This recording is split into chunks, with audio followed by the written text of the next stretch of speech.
start 7 o'clock. 7 o'clock. Thank you, Sean. Thank you, Brian. Thank you, everybody, getting us started. So I don't forget, before we start, a special shout out to Nicole and Jared. They're watching us from town, can't be here.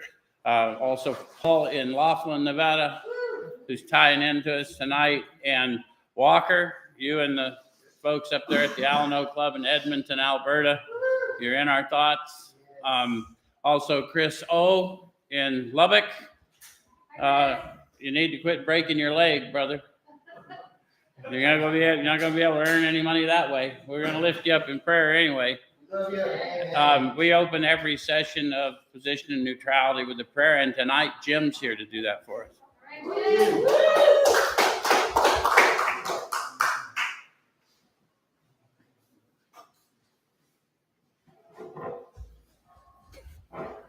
Let's pray. Heavenly Father, thank you for this place where we can come together as a group, support one another. And Lord, we just pray that you would speak through our friend Joe tonight. And Lord, I understand the lesson is about making amends. And in your word, you say that blessed are those who are peacemakers, for they shall be called children of God. Lord, thank you for the ability to be forgiven and to ask for forgiveness for others. Be with Joe now as he teaches us. In Jesus' name we pray. Amen.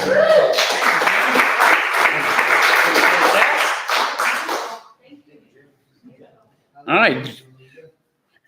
So, as Jim has shared with you, we're going to take a look at steps 8 and 9. Those of you that haven't joined us before, what we do is we take a look at the suggested instructions for a step or so a week directly out of this book.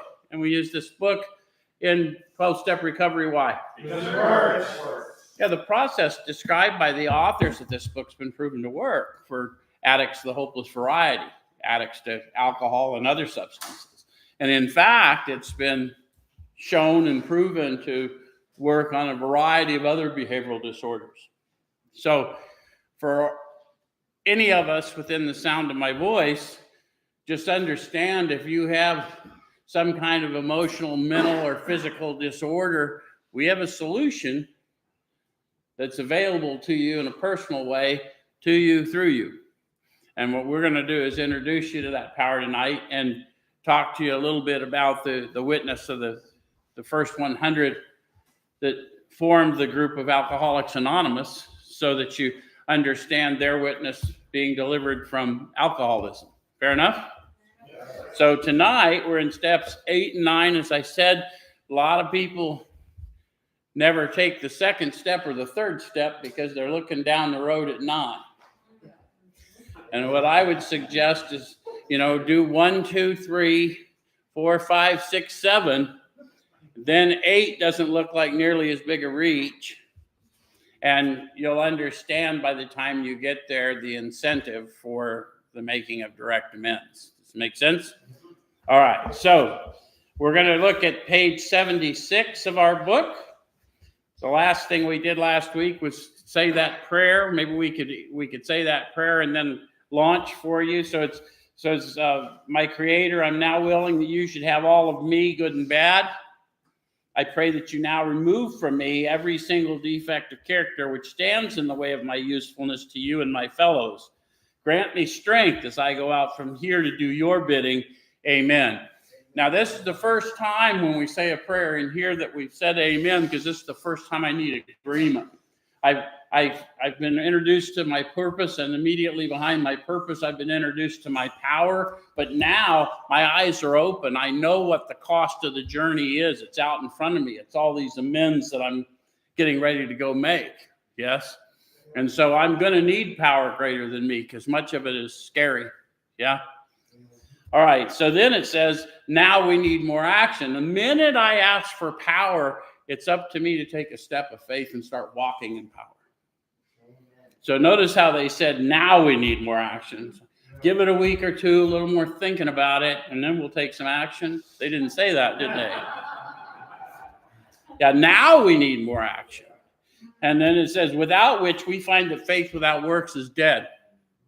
So whatever faith I may have, I lose consciousness of from time to time, yes? Any of you ever had all kinds of miraculous things done for you and with you, and then all of a sudden something got gnarly again, and you're like, oh, I'll never get out of this. It's the end of the world. Yeah. So the reason is that we've got to be active. Our faith can't just be a verbal response. It's got to be rigorous action, because I prove the power to me through me. And in so doing, people see me walking in faith, and they're then able to witness faith. So it's all part of God's original plan. All right. So we have a list of all persons we've harmed and to whom we are willing to make amends. Who ever had such a list? Yeah. And where did we get it? And I asked that question because they told us in the last chapter, rarely we've seen a person fail who's thoroughly followed our path. So we always like to find ourselves on the path they're talking about to make sure I'm still tracking. Yeah. So we made it when we took inventory. And then it says we subjected ourselves to a drastic self-appraisal. So how many of you have done this and found that drastic? How many of you are looking at it on the wall are thinking, oh, that looks drastic? That's why you do not take your steps off the wall. The old timers told me if you take your steps off the wall, you got an off-the-wall program. You need to get in order and get a mentor, someone to help you walk it out. Just because that's what we all need. Yeah? All right. So now we go out to our fellows and repair the damage done in the past. So this is not about apologies, even though Seinfeld episodes would have us believe that, right? Any of you old enough to remember Seinfeld? And yeah, okay. So, and other television depictions, but it isn't so much about it. There's nothing wrong with an apology, but if an apology isn't followed or demonstrated through a changed behavior, it means nothing. In fact, it's probably more harmful, right? All right. So then it said, we attempt to sweep away the debris which has accumulated out of our effort to live on self-will and run the show ourselves. If we haven't the will to do this, we ask until it comes. They're re-emphasizing willingness is divine power. For those of your students of that other book, He is my righteousness. Right? So this is old wisdom. We want people to understand I wasn't able to do the things I desperately needed to do and knew I needed to do until I'd encountered this power within me. And then suddenly I was willing to do things I'd never been willing to do. And that wasn't of me, although it flowed through me. Does that make sense? All right. So it says, remember, it was agreed at the beginning we would go to any lengths for victory over alcohol. That's in italics. Who did they make that agreement with? The power found in me, to Sean's point. Yeah, anyone agree with him? I made that agreement deep down inside. Yeah? All right, so then they immediately tell us the human experience. Probably there are still some misgivings. No shit. So how many of you facing this list of people you needed to approach and whatever had some misgivings? How many of you made some of your amends, but then you didn't want to take someone else through the steps, actually step into the act of sponsorship? That's the big amends, right? So you need to understand if when this person who has exactly the healing you need asks you to help them, you're going to have to take a step in faith, even though you're scared that you're going to hurt them. To be a little crude, my sponsor says, don't worry about it, Joe. You can't fuck them up any worse than they already are. That's true. So true. Well, in fact, they're holding my healing. That's the truth of it. And without getting glib or anything else, the healing that I can clearly see they need is one I need for myself. But as an instrument, I receive it. All right. So as we look over the list of business acquaintances and friends we have hurt, we may feel diffident about going to some of them on a spiritual basis. What do they mean? They don't want to talk. People might be a little uncomfortable talking to them about spiritual matters. Yeah. Some of us had some rather nefarious business partners. Yeah. Okay, so it says, let us be reassured. To some people, we need not and probably should not emphasize the spiritual feature on our first approach. We might prejudice them. So they're telling you, you may be experiencing fear for a reason. That may be spiritual breaks. But you're going to have to get a little clarity, because the reason is, if I just lead with my spiritual seeking, I'm not believable.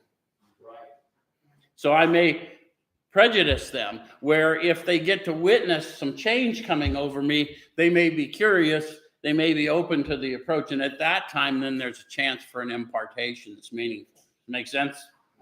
All right, so at the moment, we're trying to put our lives in order, but this is not an end in itself. Our real purpose is to fit ourselves to be of maximum service to God and the people about us. So a lot of us lived a life in addiction that felt like it lacked purpose. A lot of us tried to take ourselves out. A lot of us were trying to take ourselves out on the installment plan. Yeah? And what I really wanted to do was do something meaningful. I wanted to be someone meaningful. And one of the things I found is it doesn't take celebrity to be someone meaningful. What it takes is empathy. Make sense? All right, but you don't learn that until you start just serving for service sake. All right, so it's seldom wise to approach an individual who still smarts from our injustice to him and announce that we've gone religious. Now they're telling exactly the experience we've all had, right? Hey, been out there looking for God. Sure sorry about your stereo. And what's his response? Yeah, while you're out there looking for God, did you happen to find my stereo? Yeah. So in the prize ring, this would be called leading with the chin. Why lay ourselves open to being branded fanatics or religious bores? Question mark. Eyesight without insight, spiritual blindness. Right. Am I not pronouncing the truth because of I'm still afraid of what they'll think of me for sharing it? Or am I doing it for their own good? Right? What am I afraid of? Am I afraid to be thought of something I don't want to be thought of as? Am I trying to protect a persona rather than to help this soul? Because those are real struggles we have. All right, so then it says we may kill a future opportunity to carry a beneficial message. Sometimes you're not going to be able to witness because of our experience with them and them with us, but your walk, your life is your witness. They'll get curious soon enough if they knew you, right? So our man is sure to be impressed with sincere desire to set right the wrong. So we lead with something, show up with something. Yes? Yeah. He's going to be more interested in a demonstration of goodwill than in our talk of spiritual discoveries. So we don't use this as an excuse for shying away from the subject of God. When it'll serve any good purpose, we're willing to announce our convictions with tact and common sense. So what are they talking about? What's that look like?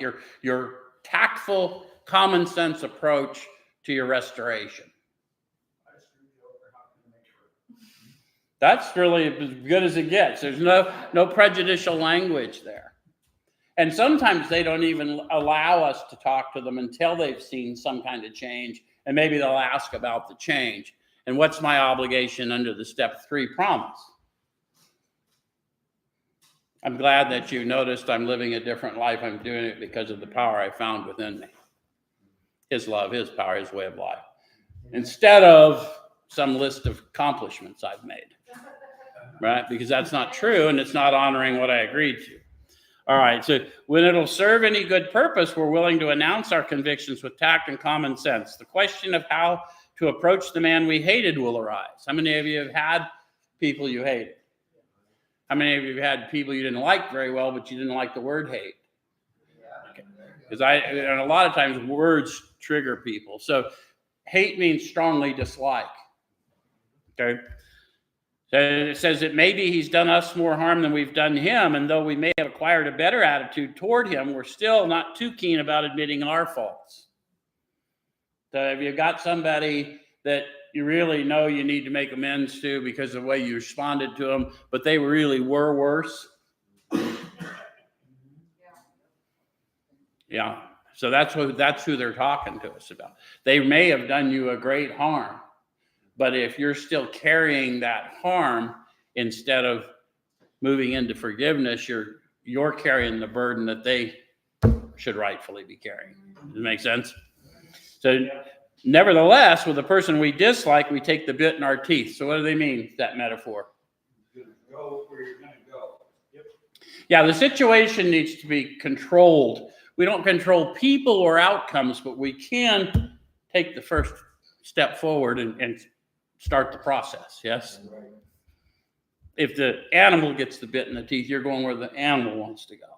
So when I got the bit in my teeth, we're going in the direction indicated, yeah?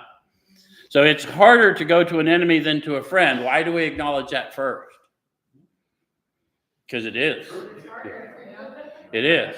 And there's a lot of us in male society, that's a sign of weakness, and it's all these other things that go with it, and right? But then it says, but we find it much more beneficial to us. They're talking about on the other side. So the heavier the burden, the greater the relief when I finally get to set it down. So we go to him in a helpful and forgiving spirit. How does one get in a helpful and forgiving spirit? Yeah, that's why they started talking to us about prayer and meditation and how it works. And now they're going to talk more about it here. But they expect me to get centered in the spirit before I go do something difficult. And it says, confessing our former ill feeling and expressing our regret. My former ill feeling, if they know it, I express it. If I'm the only one who knows it, I can keep that little secret to myself and just talk about my ill treatment. And what I mean is I've had people come to make amends to me and say, I thought you were a real jerk. And I didn't know they thought I was a real jerk. So now I need to make amends because I'm not thinking very kindly of them, right? So if I treated you bad, then there's a reason I treated you bad. But my thinking about it isn't. Does that make sense? And some of us just ghost everybody, and we don't even know why we ghosted them. And they think we're mad at them, but we're not mad at them. We just ghosted them. I just knew I was going to be a train wreck. I didn't want you to see it, so catch you on the flip side. But you still got to do the approach. Make sense? Okay, so under no obligation do we criticize such a person or argue. Simply, we tell them that we'll never get over drinking until we've done our utmost to straighten out the past. Don't say it if you don't believe it. Nothing less powerful and probably more harmful to you is the amends that you do not mean, an approach. If you're just checking a list, you're not getting the benefit. This is about subduing my ego and strengthening the spirit in me. I got to do the hard thing. And the only way that's going to happen is a power greater than me presents through me. Yes? The power to be kinder than I feel. Yes? All right, so we're there to sweep off our side of the street, realizing that nothing worthwhile can be accomplished until we do so, never trying to tell him what he should do. His faults are not discussed. We stick to our own. Do you notice how many times they said essentially the same thing? Does that give you an idea of the degree of difficulty they know you're going up against? Yeah, this is a book of experience. So they're telling you, we really had to get prayed up for this. Yes? But if you do that, it says, if our manner is calm, frank, and open, we will be gratified with the result. So how does one present a calm manner? You're going to have to actually, because you probably won't be calm. This is a man I hated. So I'm not going to be experiencing calmness, but my demeanor will not belie what's going on because there's power in a storm. Right? And then frank is what? Direct. Yep. Bumper sticker explanations. If it takes too long, you're going to miss them with the message. And then open. What are they talking about? The likelihood is when I open myself up, I may have missed something that's still troubling them. I've got to be open to hear it without recoiling. Again, all the more reason I need to be fortified in the spirit. Does that make sense? Remember, I drank and used drugs in such a way I didn't always remember our interactions. So it's entirely possible there's some details that just escaped me. It's highly probable in many instances. Okay, so in 9 cases out of 10, the unexpected happens. 9 cases out of 10. Where's my gamblers? So the outcome's probably going to be better than I expected 9 times out of 10. However, there is a 10%. So you might want to get fortified, right? So sometimes the man we're calling upon admits his own fault, so feuds of years standing melt away in an hour. Then they say, rarely do we fail to make satisfactory progress. So this is the first approach. You probably have to continue to see them for a while to see how it goes, especially with families. Sometimes we've done some deep harms in families. It takes a while. Our former enemies sometimes praise what we're doing and wish us well. Anyone ever had someone you thought was just really awful, and then when they found out you were doing better and you knew what a wreck you were, they really were encouraging to you? Was it surprising? We need to tell more people about those experiences because everyone fears this like it's the end of the world, and this is the beginning of life. When I start walking in an active repentance, I'm finally strengthening the one thing that gives me life. So occasionally they will offer assistance. It should not matter, however, if someone does throw us out of his office, there's the 10%. It could go differently than I'd hoped. We have made our demonstration, done our part, it's water over the dam. So I went and did what I needed to do spiritually. That doesn't mean I'm absolved of the amends if they ever are willing to hear it. It just means I've done what I can do in this moment. Does that make sense? So then it goes to the next thing. It says most alcoholics owe money. And to Sean's point, I would have thought everyone knew that. But did anyone in this room get here without owing money? No. I've met one guy in all the years in recovery, and I still don't think he's telling the truth. And we are prone to hyperbole in recovery. So anyway, we do not dodge our creditors. How many of you early in recovery did a little dodging? And how many of you got desperately uncomfortable because of it? Yeah, so that's why it's not because it's a rule that we don't do it. We don't do it because I want to be free. Not a little free, all the way free. Yeah? All right, so telling them what we're trying to do, we make no bones about our drinking. They usually know it anyway, whether we think so or not. So how many of you discovered that about your addiction or your behaviors? When you finally admitted it, you made it unanimous? Anybody else? It's like, I thought I was pretty tricky, but most people kind of knew, right? In fact, they were a little bit relieved. They thought it was more serious than it was. Oh, I thought something else was really wrong. Nor are we afraid of disclosing our alcoholism on the theory that it may cause financial harm. They're talking about my disclosure to someone I've harmed because of my alcoholism harming me further. That's silly. They're entitled to an explanation that not only did my drinking cause me to be slow to pay, but you didn't deserve it. And I now know I did you wrong, right? That's not the same as running around telling everybody that you're an alcoholic or a drug addict or whatever you are. You can do it if you want, but there's no obligation in society as a rule to understand what that means. They'll assign any meaning to it they want, and they may not trust you to do the things you want to do with them. There's no reason to do that. So there's 2 schools here. I'm telling you, people that can benefit from my experience, I share it openly. People who have no interest in my experience, there's no reason for me to disclose that to them. Does that make sense? Yeah. All right, so approached in this way, the most ruthless creditor will sometimes surprise us. Arranging the best deal we can, we let these people know we're sorry. So it's okay to tell them, I can't pay you all that I owe you right now. This, in fact, I don't have very much extra, but I do have this much a week or this much a month. Wouldn't hurt to sit down with your mentor and see that indeed you do have that, because there's nothing worse than making a commitment you then don't keep. All right, so our drinking has made us slow to pay. Any of you get slow to pay because you're drinking? We must lose our fear of creditors no matter how far we have to go, for we're liable to drink if we're afraid to face them. So that's their experience. If you keep living in fear long enough, you're going to need a release, right? And the promises that we're going to get to later tonight, they're going to talk about we're free of that fear of that financial insecurity, right? Well, that's not going to happen if I don't confront those people whom I've wronged. Yep. So perhaps we have committed a criminal offense.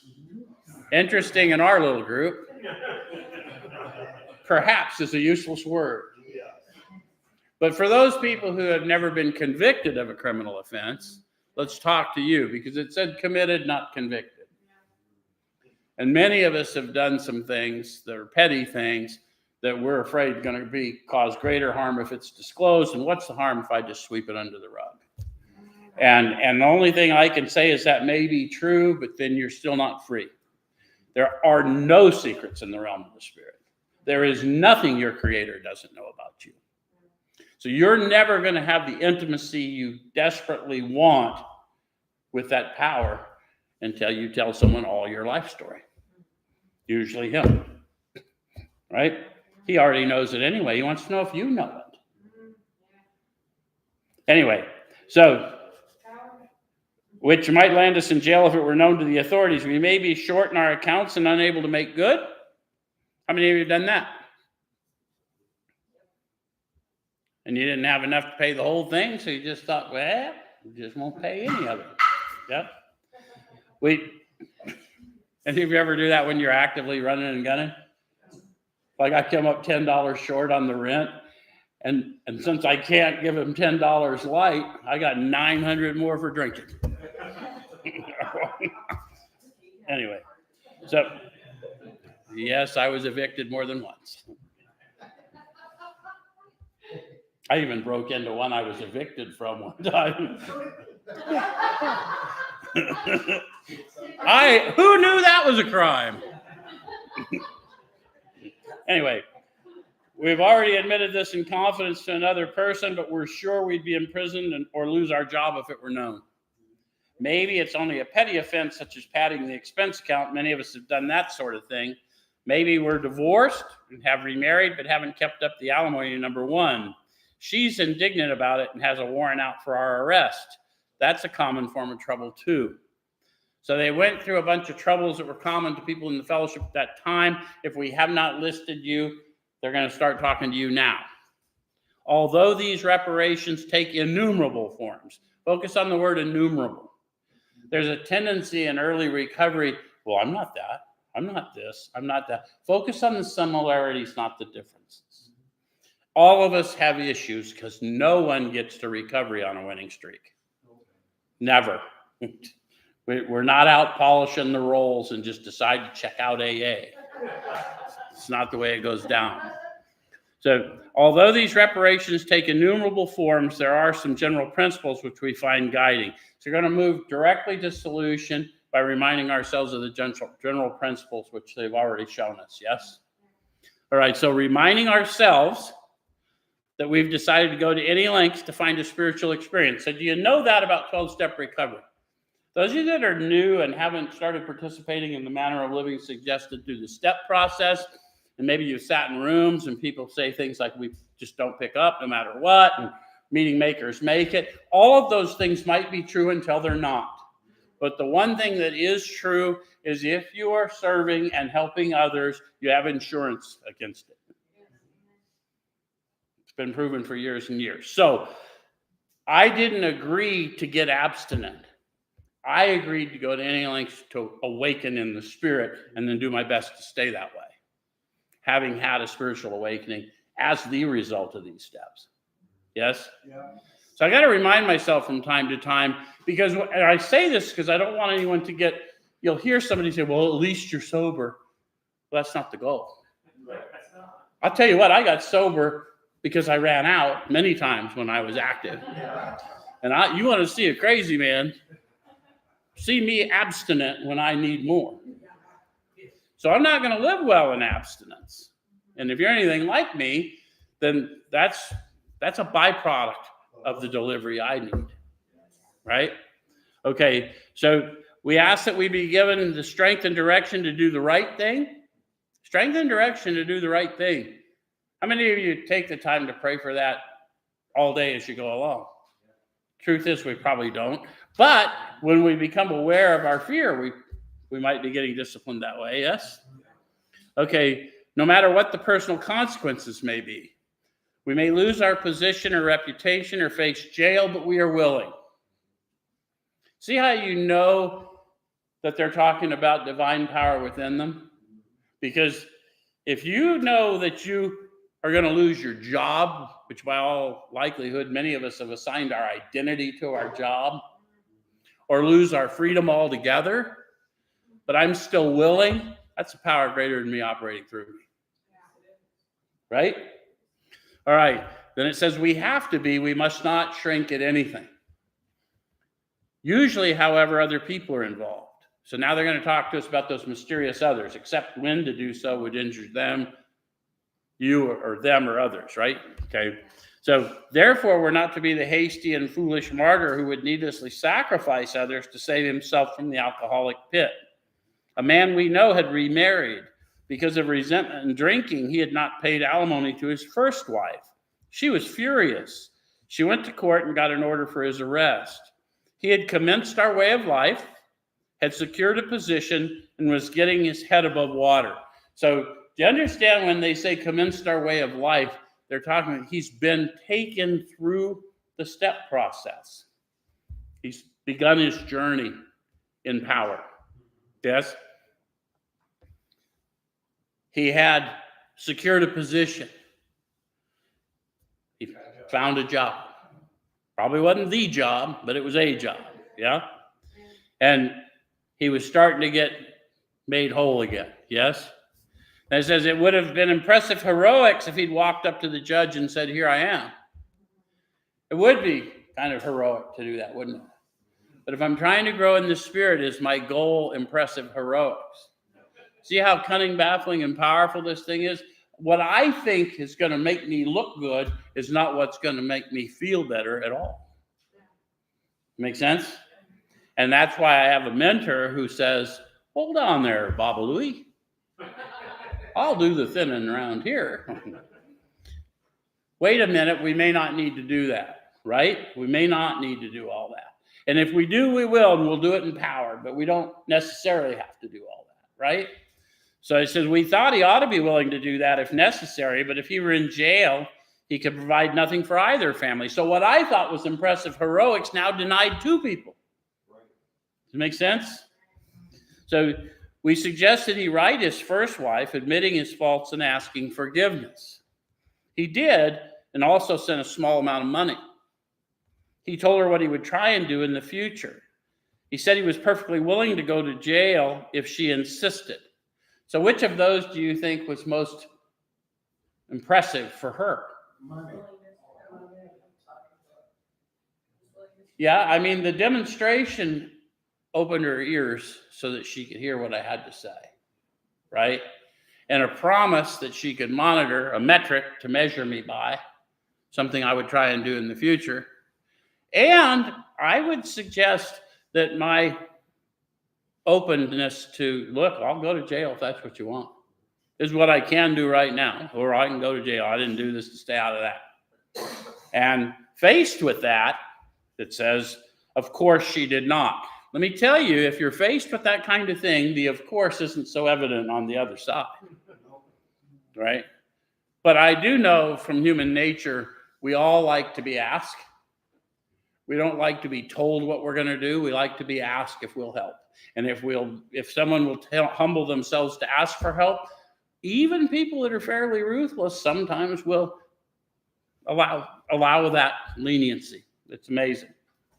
And most of us are not that ruthless, truthfully. All right, so of course she did not. The whole situation has long since been adjusted. Before taking drastic action, which might implicate other people, we secure their consent. So those others that might be affected by the outcome of this action I'm about to take, those are the others. except when to do so would injure them, the one I'm approaching, or others. These are the others. Yeah?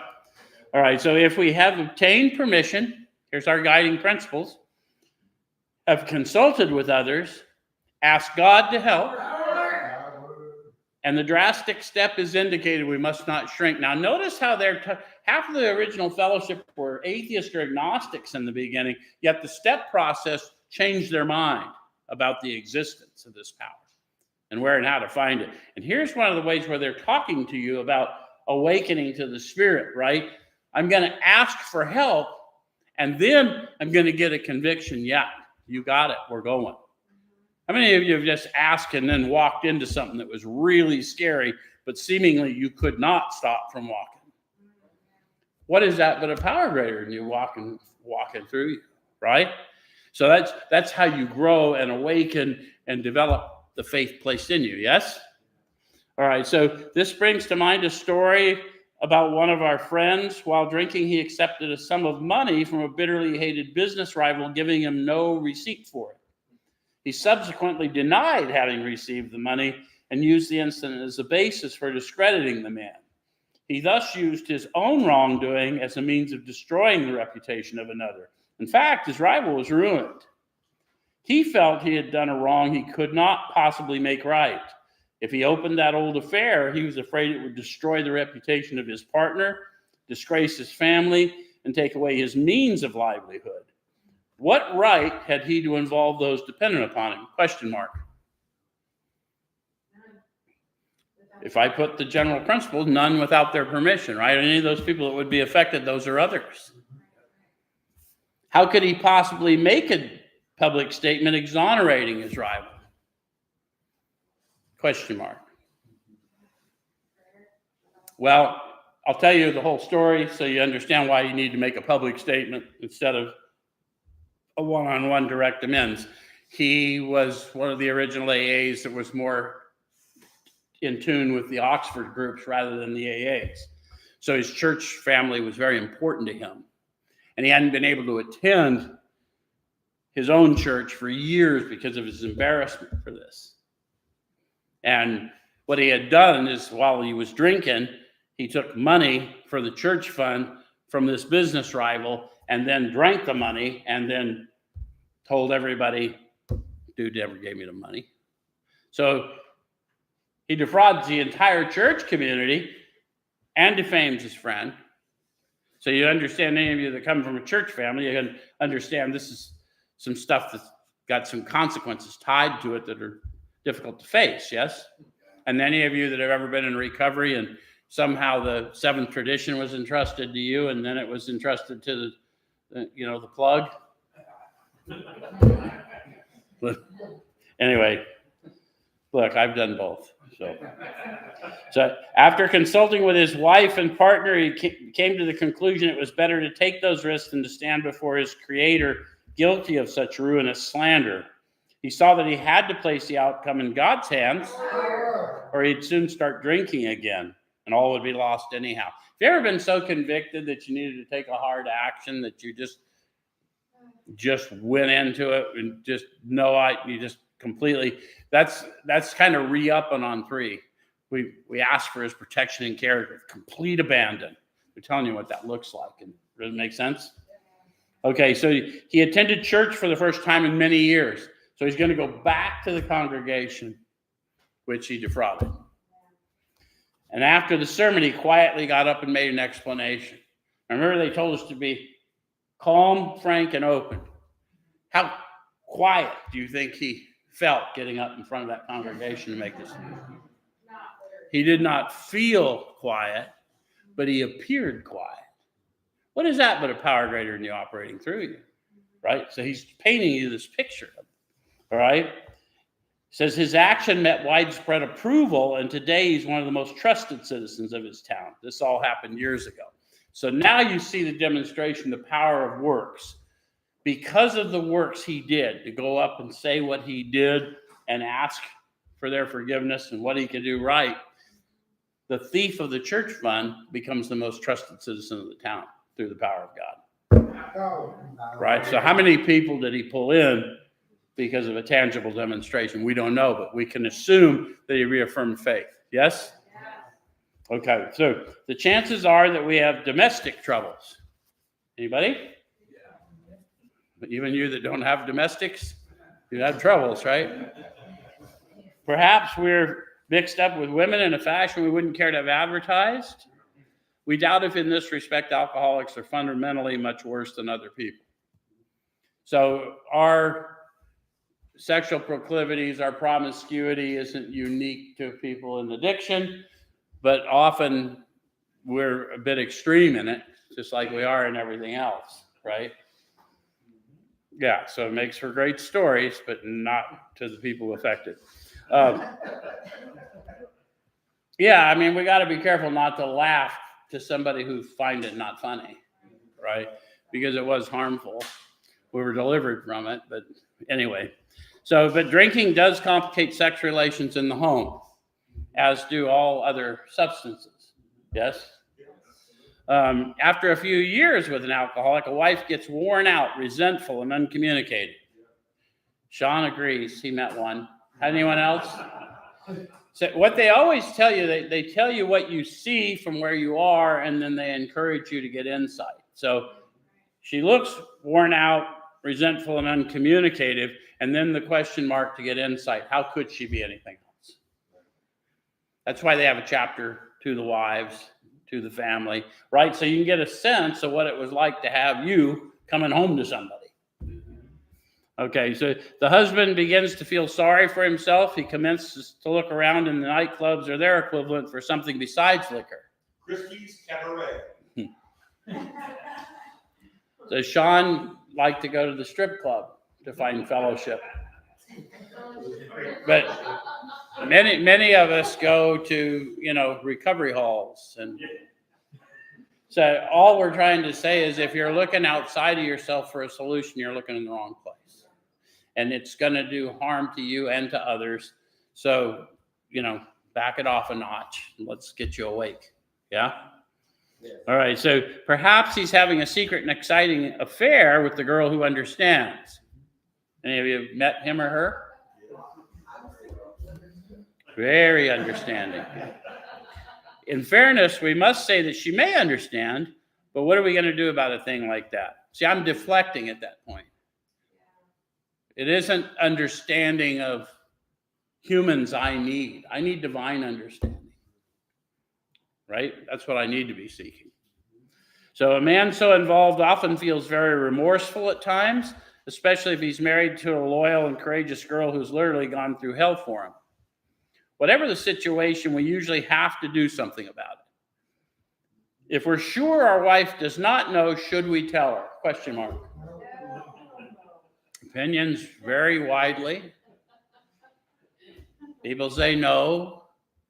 I always want to know, how sure are you? You're pretty sure they didn't know about your addiction, too.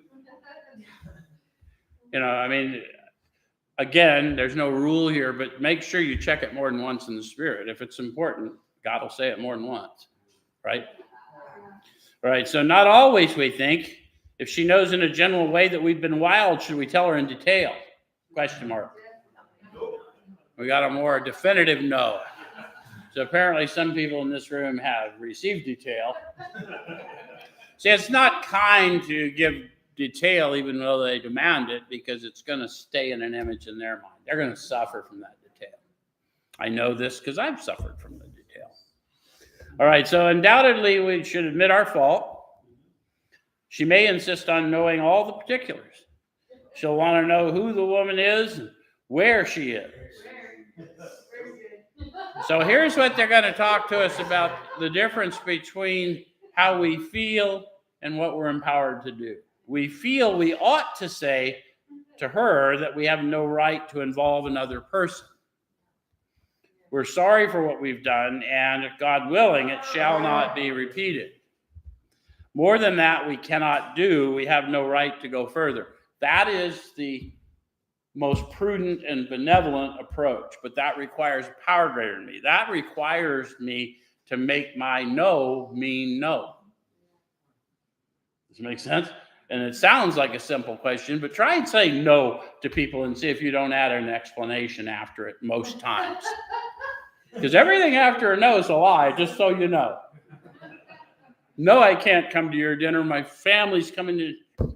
No means no. No, I can't tell you anymore. I have no right to disclose that to you. She didn't harm you. I did. Let's go. But if you're not empowered, you won't. You'll dribble. So, and I'm going to tell you why I know this. I'm a dribbler. Though there may be justifiable exceptions, see, I got a weapon of the enemy that operates full time in my head if I allow it, and it's justification. I can justify about anything, right? And I have to know that's me lying to me, right? So there may be justifiable exceptions, and though we wish to lay down no rule of any sort, we've often found this the best course to take. Which is the best course to take? Don't involve somebody else. Take your heat, right? Hold your mud. All right. Our decision for living is, our design for living is not a one-way street. It's good for the wife, it's for the husband. If we can forget, so can she. It is always our recommendation that you do not tell her or him that. Let them discover that on their own. It is better, however, that one does not needlessly name a person upon whom she can vent jealousy. What happens when we do what they demand is we deflect. And that's not being direct, right? It's not being frank. Okay, so perhaps there are some cases where the utmost frankness is demanded. No outsider can appraise such an intimate situation. What's an outsider in this instance? Anyone else? Yeah, you got a creator living in you, informing your steps. That's the only counselor you need to know in this instance. Does that make sense? So it may be that both will decide that the way of good sense and loving kindness is to let bygones be bygones. Each might pray about it, having the other one's happiness uppermost in mind. Guys, they're not talking about silliness. They're saying, look, I'm burdened with resentment and hurt from what I believe to be, a breach of faith, and I've lost all hope that we can have a future, and all these things that really do go. I mean, the Spirit just sucks out of us when we feel betrayed. But if we'll pray for them, we'll start infusing all those things that I would have for myself, I hope for her. Yeah, and vice versa, right? Because it takes two to tango. There's a reason that happened, right? All right, so good generalship may decide that the problem be attacked on the flank rather than risk face-to-face combat. Go about doing what you're doing, show kindness, show love and tolerance, and let them come to their own conclusions. Make sense? Nobody ever wants to be told how they should think or feel, right? You shouldn't think that way. Yeah, no shit. Okay, so if we have no such complication, there is plenty we should do at home. So now that they're just saying, no matter what you did, you didn't get here on a winning streak. So let's take a look. We've now gone through the inventory. We know the harms we've done. We know sometimes it's just a matter of maybe my kids, they don't know how I've harmed them directly, but I've been absent. So I need to be present in meaningful ways, those types of things, right? Okay. So sometimes we hear an alcoholic say the only thing he needs to do is keep sober. How many of you in your recovery meetings have heard that recently? Yeah. Now think about just that. All I got to do is just stay sober. Don't pick up. Does that make any sense in light of your experience? No. Because I can't live that way. Yeah? All right, so certainly he must keep sober. So that's what they're saying. Yeah, that's a given. That's the one thing I've admitted I'm powerless to do. Is the thing I must do. I better come to believe in something greater than me. Certainly he must keep sober. There will be no home if he doesn't. How many of you got that point? Yeah, if you don't believe you can lose your home, you didn't try hard enough. You can learn from me. It's very possible. It's highly probable. But It's an inevitability. But he is yet a long way from making good to the wife or parents whom for years he's so shockingly treated. Passing all understanding as the patient's mothers and wives have had with alcoholics. Had this not been so, many of us would have had no homes today, would perhaps be dead. The alcoholic's like a tornado roaring his way through the lives of others. Look at the metaphor of the picture they paint. Any of you ever think about the damage you did in your active addiction to the people who tried to care about you and for you? Hearts are broken. Sweet relationships are dead. Affections have been uprooted. Selfish and inconsiderate habits have kept the home in turmoil.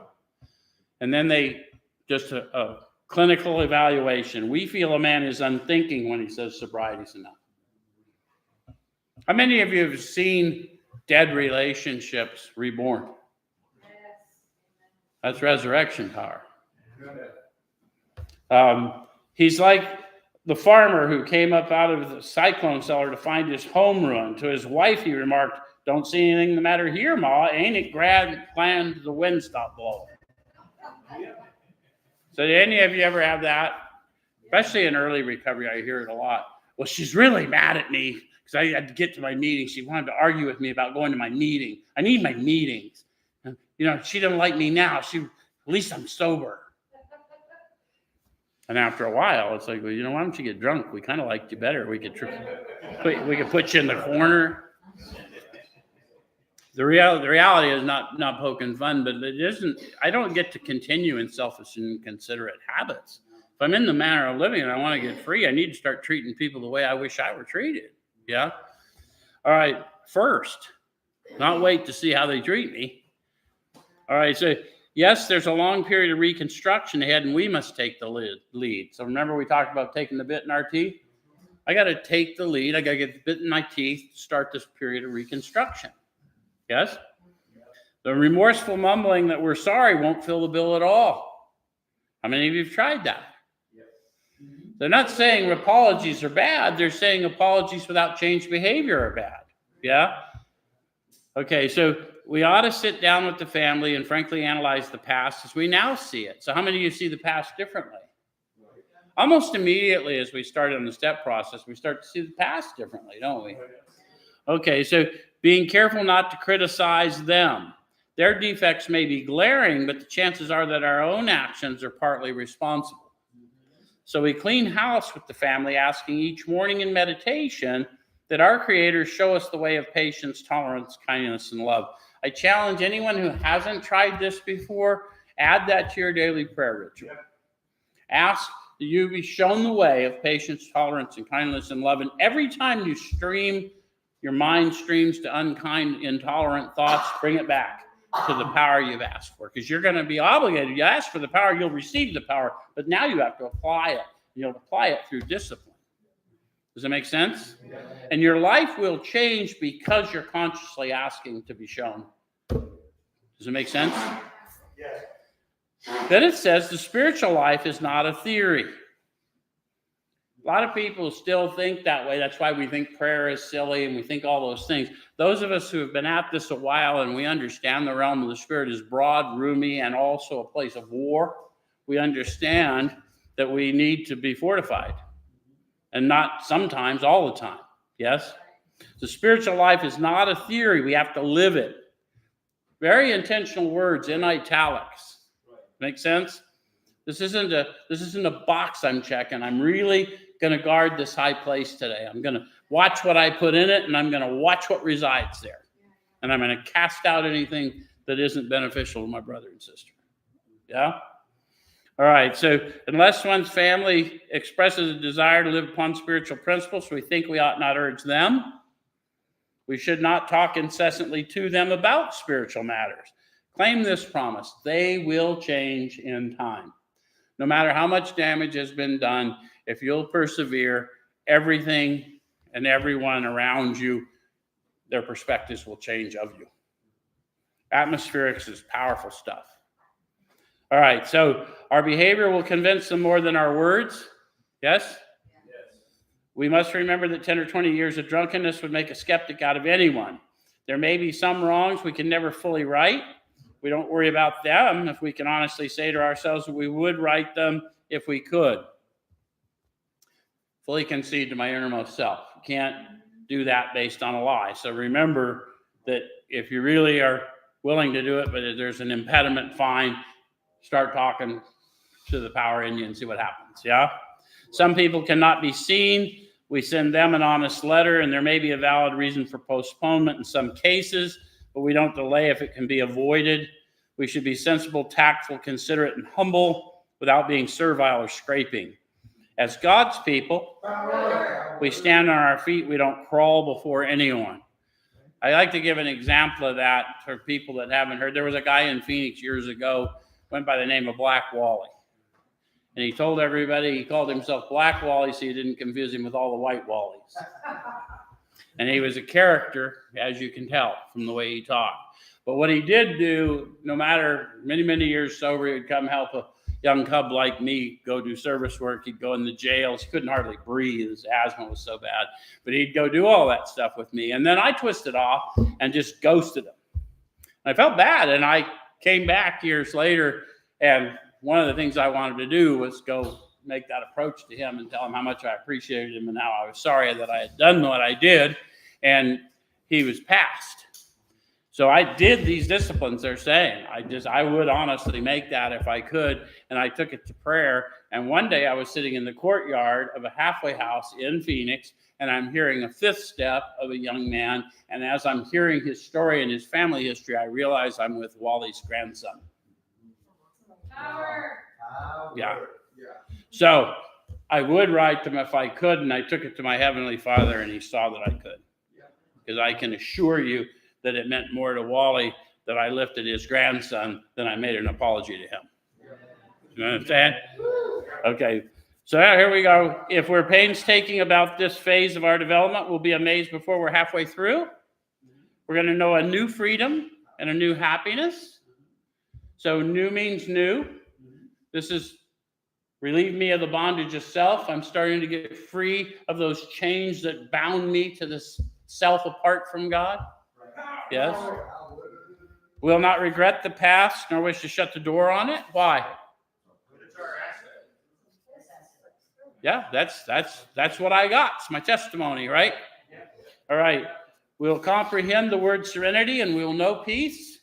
Comprehend and know their states of being. Understand the promises are states of being. They're states of consciousness, right? So if you're a student of that other book, Paul speaks about being raised up. John speaks about being raised up. Those levels of consciousness, that's what we're talking about here. It's not new cars and glitter. You might get new cars, but that's not the promises. Right? All right, so no matter how far down the scale we've gone, we'll see how our experience can benefit others. How many of you took it pretty far out? A lot of us in this room took it a long way out. A lot of you people in the sound took it a long way out.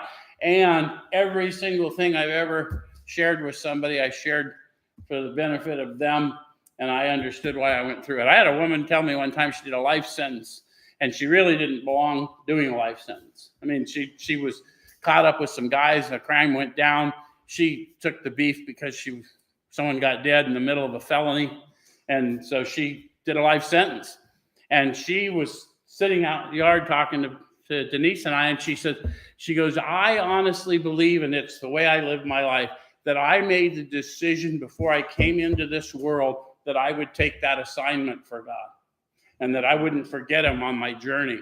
She said, and I forgot him for just a minute, and that's when I caught the life sentence. But I went right back to filling out that sentence, my assignment. She says, I'm still living exactly as he would have me.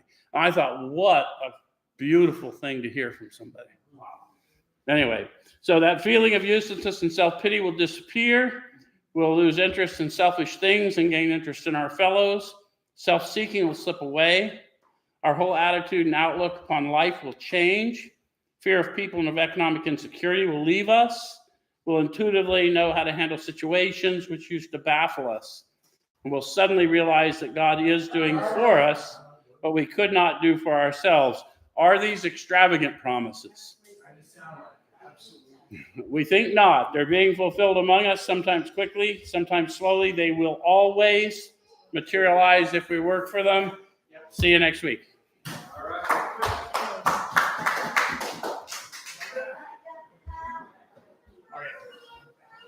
You can work in the IT department.